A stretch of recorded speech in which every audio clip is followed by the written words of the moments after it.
तर इकडे मुंबईतील बोरिवली परिसरात मोठी दुर्घटना टळली आहे। मेट्रो मॉल समोर सुरू असलेल्या एका बांधकाम प्रकल्पातील स्लॅब अचानक कोसळल्याची घटना काही तासांपूर्वी घडली आहे। स्लॅब खाली उभ्या असलेल्या अनेक वाहनांचं त्यामुळे नुकसान झालंय। काही वाहनं ढिगाऱ्याखाली सुद्धा अडकली आहे। मेट्रो मॉल समोरची ही घटना आहे। अनेक वाहनं ढिगाऱ्याखाली अडकलेली आहे।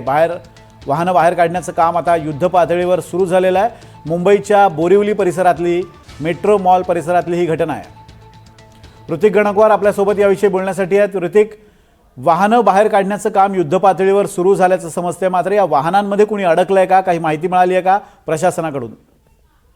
नक्कीच आपण बघतोय की ही घटना जवळपास 2 तासांपूर्वीची आहे। ज्यावेळेस सोसाट्याचा वारा जो आहे तो वेगानं वाहत होता त्यावेळी ही घटना घडलेली आहे। खरं तर स्लॅब आणि बाजूलाच असलेले जे पत्रे आहेत, संरक्षण पत्रे, ते देखील उडून आपण बघितलं तर वाहनांवरती गेल्याचं पाहायला मिळतंय।